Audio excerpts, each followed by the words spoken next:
आइए जानते हैं गरीब इंसान की लाइफ कैसे चेंज हो जाती है। गरीबी होना कोई मजबूरी नहीं है, यह किस्मत में लिखा हुआ है। यही किस्मत को हम कैसे बदल सकते हैं। ये उसी गरीब इंसान की बात है जो इंसान बहुत ही गरीब घर का था, जो इंसान बहुत मेहनत करके अपने घर परिवार को खुशी देना चाहता था। इसी कारण वह एक दिन अपने घर परिवार को छोड़कर एक शहर जाता है जो शहर कभी देखा ही नहीं है, कभी जानता ही नहीं था। जो इंसान अपना गांव छोड़कर कभी बाहर गया ही नहीं था, वह इंसान अपने सपना पूरा करने के लिए बड़ी मेहनत करता था।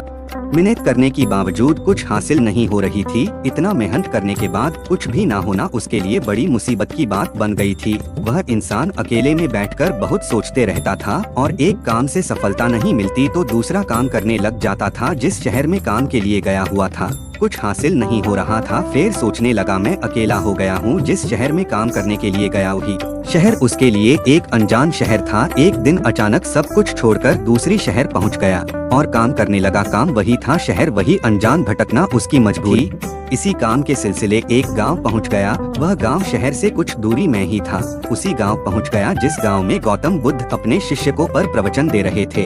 उसने देखा तो उसी सभा में पहुंच गया। अचानक बुद्ध की नजर उसी इंसान की तरफ पड़ा और भगवान ने कहा, बैठ जाओ बालक। इतना ही बोलकर बुद्ध भगवान ने अपने प्रवचन शुरू किया। जैसा ही प्रवचन खत्म हो गया, बुद्ध ने पूछा, क्या हुआ बालक, क्यों नर्वस हो, क्यों उदास हो, कोई परेशानी है, कोई संकट है, जो भी हो आप मुझे बताओ। हाँ महात्मा, मैं बहुत चिंतित हूँ, उदास हूँ और मैं ज्यादा ही दुखी हूँ और मैं एक गरीब घर से हूँ। अपने गांव को छोड़कर मैं यह शहर में पैसा कमाकर अपने परिवार को खुशी देने के लिए आया हूँ। और महात्मा, मैं जितना भी मेहनत करता हूँ मुझे कुछ हासिल नहीं होता है, सफलता नहीं मिलता है, इसीलिए मैं उदास हूँ। सोच नहीं पा रहा हूँ कि मैं क्या करूँ, कितना भी मेहनत करूं मुझे कोई लक्ष्य नहीं मिल पा रहा है, मैं क्या करूं। महात्मा आप ही बताइए, इस समस्या का समाधान आपके पास ही होगा। कभी यह काम करता हूं, कभी वह काम करता हूं, तो भी मुझे सफलता मिलता ही नहीं, इसीलिए मैं उदास में हूं।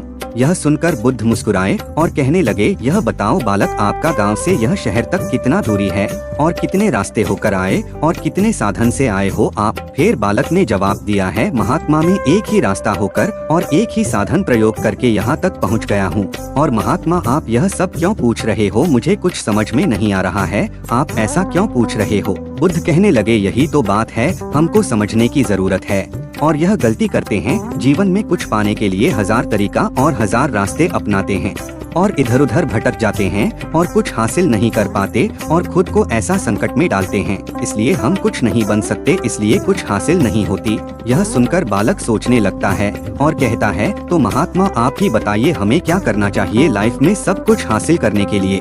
बुद्ध ने आगे कहा, हमें लाइफ में कुछ करना, कुछ बनना है तो एक रास्ता, एक सोच ही लेकर आगे बढ़ते रहना चाहिए। अब तो बालक तुम्हें समझ आया होगा। बालक ने कहा, हाँ महात्मा मुझे सब कुछ समझ में आ गया, मैं अब उसी राह और उसी सोच से आगे बढ़ते रहूंगा।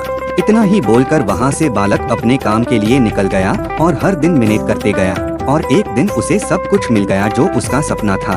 सब कुछ हासिल करने के बावजूद तब उसने कहा, गरीब होना बड़ी बात नहीं है और आपने सोच को गरीब बनाना यही सबसे बड़ी गरीबी है। यदि आप सोच को नहीं बदलोगे कुछ हासिल नहीं होगा और सोच सही रास्ता एक ही हो, सब कुछ आसानी से मिल सकता है। ऐसा ही वीडियो जानने के लिए मेरे चैनल को लाइक और कमेंट करें। वीडियो अच्छी लगी हो तो सब्सक्राइब करें।